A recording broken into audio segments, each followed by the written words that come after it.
নমস্কার, আমি তনুশ্রী রান্নাঘরে আপনাদের সবাইকে স্বাগত। আপনারা কেমন আছেন? আশা করছি আপনারা ভালো আছেন, আর আমিও আপনাদের ভালোবাসায় ভালোই আছি। আজকের আমার রেসিপি মটরের ঘুগনি।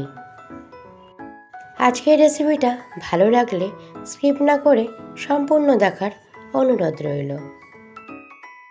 সকালের ব্রেকফাস্ট হোক বা রাতের ডিনার, আমাদের প্রত্যেকের প্রতিনিয়ত সবজি খেতে কিন্তু ভালো লাগে না। এইভাবে করে একদিন ঘুগনি করে নেবেন, মুখের টেস্টও পাল্টাবে আর খেতেও ভালো লাগবে। পুরনো বন্ধুদের জানাই অসংখ্য ধন্যবাদ আমার পাশে থাকার জন্য। নতুন বন্ধুদের জানাই সাদর আমন্ত্রণ। চলুন দেখা যাক ঘুগনি বানাতে আমার কী লাগছে। প্রথমেই একটা পেঁয়াজ কুচিয়ে নিয়েছি একটা গোটা আলু সেদ্ধ আর এক বাটি মটর সেদ্ধ। কড়াইতে বেশ খানিকটা পরিমাণে সর্ষের তেল গরম করতে বসিয়ে দিয়েছি। তেল গরম হয়ে গেছে, আমি আগে থেকে কুচিয়ে রাখা পেঁয়াজ দিয়ে ভালো করে ভেজে নেব। দিয়ে দেব স্বাদ মতন লবণ আর পরিমাণ মতন হলুদের গুঁড়ো। দিয়ে দেব একটা বড় সাইজের কুচিয়ে রাখা টমেটো।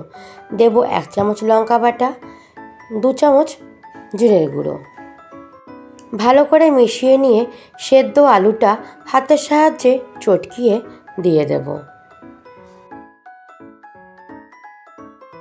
সমস্ত উপকরণ আরও একবার মিশিয়ে দিয়ে দেব 1 চামচ আদা রসুন বাটা।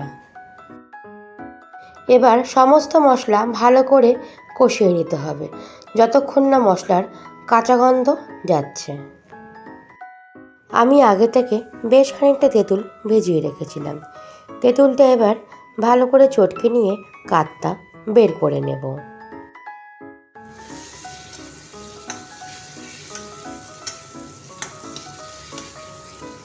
দেখুন বন্ধুরা, মশলাটা ভালো করেই কষে এসছে। এবার দিয়ে দেব আগে থেকে সেদ্ধ করা মটর দিয়ে মটর আর মশলা ভালো করে মিশিয়ে নিতে হবে। মটর আর মশলা ভালো করে মেশানো হয়ে গেছে।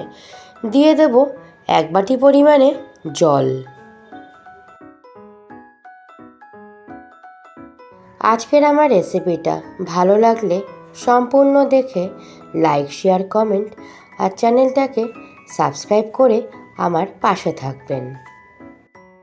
কথা বলতে বলতে দিয়ে দিয়েছি তেঁতুলের কাঁধ, দিয়ে ভালো করে আরও একবার মিশিয়ে নিতে হবে। দিয়ে দেব আরও খানিকটা পরিমাণে লবণ। আজকের আমার রেসিপি যদি আপনাদের ভালো লাগে, বাড়িতে একবার হলেও বানাবেন, আর বাড়িতে বানালে আমাকে কমেন্ট করে জানাতে ভুলবেন না।